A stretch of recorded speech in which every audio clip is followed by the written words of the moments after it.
আসসালামু আলাইকুম সবাইকে। কি অবস্থা সবার? আশা করছি সবাই অনেক বেশি ভালো আছেন। আমরাও আলহামদুলিল্লাহ ভালো আছি। বেশ অনেক দিন পরে একটা ব্লগ নিয়ে আসলাম। ইনশাল্লাহ এখন থেকে রেগুলার ব্লগ আপলোড করব। দেখতে দেখতে রমজান মাস চলেই আসলো। রোজার মাসে প্রায় সব বাসাতেই আগাম কিছু প্রস্তুতি নিয়ে রাখা হয়। এবারও আমরাও কিছু প্রস্তুতি নিয়ে রেখেছি। সেই সব প্রস্তুতি নিয়ে আমার আজকের ব্লগ। আর সেই সাথে কিছু রমাদান ডেকোরেশনও করেছি। আমার কাছে খুবই ভালো লাগে রোজার মাসে একটু ঘরটা একটু গুছিয়ে রাখতে, খুব সুন্দরভাবে একটু ডেকোরেশন করতে। তাই এরকম সিম্পল কিছু ডেকোরেশন আমি করেছি রোজার জন্য।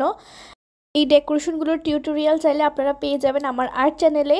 আমার আর্ট চ্যানেলের নাম হচ্ছে মিহুস আর্ট অ্যান্ড ক্রাফটস। এখানে আপনারা ডেকোরেশনের টিউটোরিয়ালগুলো পেয়ে যাবেন। যাই হোক, চলে আসি রোজার প্রস্তুতি নিয়ে। রোজাতে পেঁয়াজু সব বাসাতে একটা মেইন একটা খাবার। তো তার জন্য আগে থেকেই ডালগুলো প্রিপেয়ার করে নিচ্ছিলাম, কারণ রোজা থেকে প্রত্যেকদিন ব্লেন্ড করা বা বাটা সম্ভব হয় না। সেজন্য আম্মু এখানে 3 রকমের ডাল ভিজিয়ে রেখেছিল: মসুরির ডাল, বুটের ডাল আর খেসারির ডাল। এগুলো ভিজিয়ে রেখেছিল, আর আমি এখানে সামান্য একটু পানি দিয়ে এটাকে জাস্ট একবার একবার করে ব্লেন্ড করে নিচ্ছি। এমনভাবে ব্লেন্ড করছি যেন একদম বাটার মতো হয়, খুব বেশি যেন পানি পানি না হয়ে যায়। এই তো সবগুলো ব্লেন্ড করে নিয়েছি। এখন বক্স বক্স করে রেখে দিব। তারপর যখন পেঁয়াজও বানানো হবে তখন জাস্ট বক্সটা নামিয়ে রেখে দেবো কিছুক্ষণের জন্য। তারপর ডিপ রোস্ট হয়ে গেলে নামিয়ে পেঁয়াজও বানিয়ে নিব। আপনাদের কার কার বাসায় কীভাবে প্রস্তুতি নিয়েছেন আমাকে অবশ্যই কমেন্ট করে জানাবেন। ছোলা অনেকেই সিদ্ধ করে রাখে, বাট ছোলাটা আমাদের বাসায় সিদ্ধ করে না। আমার বাবা পছন্দ করে না। বাবা পছন্দ করে যে রেগুলার সিদ্ধ করবে, বাট পেঁয়াজুটা করে রেখেছে আম্মু, কারণ প্রত্যেক দিন বাটা তো আর সম্ভব হবে না। যাই হোক, সব কিছু রেডি করে নিয়েছি। তারপর চলে আসলাম এখানে ঘি উঠাতে। ঘিটা আমাদের বাসায় এমনিও সবসময় প্রয়োজন হয়, আর রোজার জন্য একটু বেশি করে ঘি তুলে রাখছে আম্মু। বিভিন্ন খাবারে ব্যবহার করা হবে।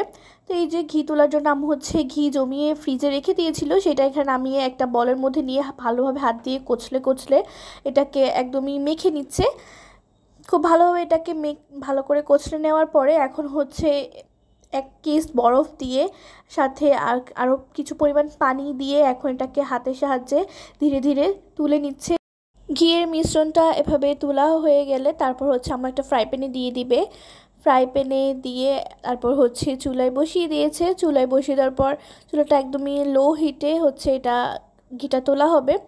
এটাকে নাড়াচাড়া করার তেমন একটা প্রয়োজন নেই, কিছুক্ষণ পরে থেকেই খুব সুন্দরভাবে ঘি উঠে আসবে। চাইলে আপনারা একটু এরকম হালকাভাবে একটু নেড়ে দিতে পারেন, খুব বেশি নাড়ার দরকার নেই। এই যে দেখুন, খুব সুন্দরভাবে ঘিটা উঠে যাচ্ছে, আর এই সময় এত সুন্দর একটা স্মেল আসে ঘি থেকে। এই তো, এটা উঠাতেও বেশি সময় লাগে না, 4-5 মিনিটের মধ্যে এটা উঠে যায় ঘিটা। যদি বেশি হয় তাহলে বেশি সময় লাগতে পারে। এই তো, এখানে ঘিটা তুলে নেওয়া হয়ে গেছে। তুলে নিয়ে আম্মু ছেঁকে নিয়েছিল, তারপর কিছুক্ষণ পর ঠান্ডা করে নিয়ে এই একদম একটা কাচের বয়ামে রেখে দিয়েছে। এখানে আগেরও কিছু ঘি তোলা ছিল, এভাবে আপনারা ঘিটা তুলতে পারেন। এবার চলে আসলাম টমেটো ফ্রোজেন করার জন্য। রোজায় তো টমেটো প্রায় দরকার হয় এমনিও। তো আম্মু কিছু টমেটো কুচি কুচি করে কেটে এরকম নুডলসের প্যাকেটে করে ফ্রিজে রেখে দিয়েছে, আর কিছু টমেটো আম্মু ব্লেন্ড করে রেখে দিয়েছে বিভিন্ন তরকারিতে দেওয়ার জন্য। এই যে এইভাবে, আর এখানে কিন্তু কোনো পানি ব্যবহার করা হয়নি, জাস্ট টমেটোটা দিয়ে ব্লেন্ড করে নিচ্ছি। খুবই সুন্দরভাবে এটা ব্লেন্ড হয়ে গিয়েছিল, একদম স্মুথ একটা পেস্ট হয়ে গিয়েছিলো। এটা বিভিন্ন রান্নায় ব্যবহার করলে একদমই খুব সুন্দর একটা কালার যেমন আসবে, খেতেও খুবই ভালো হবে, গ্রেভিটা খুবই ঘন হবে। এই তো, এভাবে এটা ব্লেন্ড করে নিয়ে বক্সে করে করে রেখে দিতে পারবো। আপনারাও চাইলে এভাবে টমেটোটা ফ্রোজেন করতে পারেন।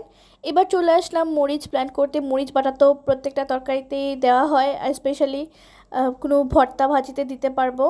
তো এই জন্য মরিচটা আমার আগের দিন রেখেছিল, পরের দিন আমি সামান্য কিছু পানি দিয়ে এটাকে ব্লেন্ড করে নিয়েছি, খুবই স্মুথ একটা পেস্ট হয়েছিল। এবার চলে আসলাম জিরা ব্লেন্ড করার জন্য। জিরার গুঁড়িটা আম্মু সবসময় সাথে কিছু গোলমরিচ দিয়ে একবারে ব্লেন্ড করে। আম্মু জিরাটাকে প্রথমে চুলায় টেলে নিয়েছে, টেলে নেওয়ার পরে এখন ঠান্ডা করে নিয়েছে। ঠান্ডা করে নেওয়ার পর এখন এটাকে ব্লেন্ড করে নিব। জিরা তো প্রায় সব তরকারিতেই প্রয়োজন হয়, আর আমাদের শেষ হয়ে গিয়েছিলো, এই জন্য বেশ অনেকটা করেই করে নিয়েছে।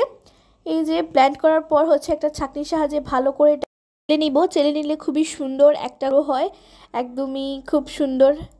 এই যে এভাবে আমরা করে নিয়েছি প্রায় হাফ কেজির মতো, অনেক দিন চলে যাবে। আপনারা কে কীভাবে রমজানের প্রস্তুতি নিয়েছেন অবশ্যই কমেন্টে জানাবেন।